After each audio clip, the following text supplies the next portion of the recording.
আসসালামু আলাইকুম। সম্মানিত দিনী ভাই ও বোনেরা, প্রতি বছরের ন্যায় এবার নুরিয়া মিশন মাহে রমাদান উপলক্ষে গরিব, অসহায় ও এতিমদের জন্য ইফতার ও ফুড ব্যাগের আয়োজন করা হয়েছে।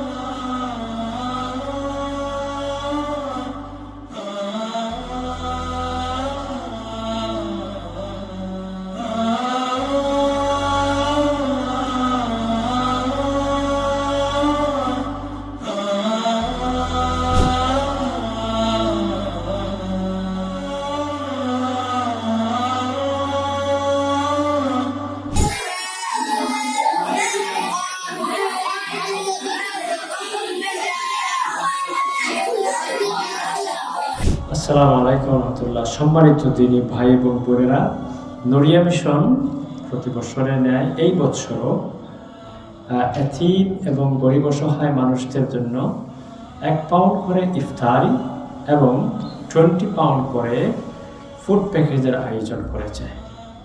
এতে আপনাদের জাকাত, সাদাকা, ফিদিয়া, লিল্লাহর পয়সা দিয়ে সহযোগিতা করবেন। তোমার নাম জিহান, তোমার আব্বা আম্মা আছে, মারা গেছে কিভাবে? হ্যাঁ, আগুনে লেগে মারা গেছে 2 জন। এখানে তুমি থাকবাই, করবাই, আর যেই তোমার সাহায্য করবো তার লাগে তুমি সবসময় দোয়া করবাই। আসসালামু আলাইকুম রহমতুল্লাহ। সম্মানিত ভিউয়ার্স, আপনারা দেখতে পাচ্ছেন আমরা যে একটা ঘরের সামনে দাঁড়িয়ে আছি। একজন মহিলার এই ঘরটা অতি জরাজীর্ণ অবস্থায় রয়েছে।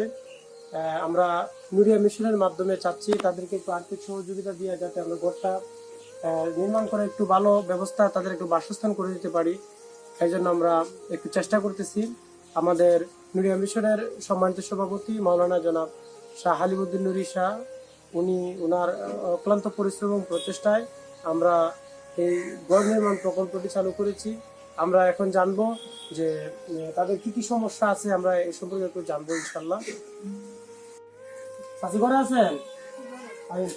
একটু বাহিরে আসেন।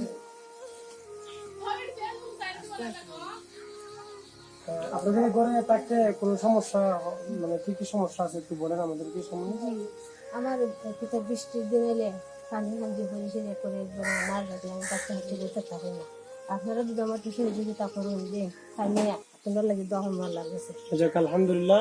সম্মানিত ভিউয়ার্স, আপনারা দেখতে পাচ্ছেন যে আমাদের চাচি উনি বলতেছেন ওনার এই বৃষ্টির দিন আসলে ঘরের মধ্যে পানি ভরে তারপর ছোট্ট একটা কুড়ে ঘর সাপ্তার মতো থাকার খুব সমস্যা।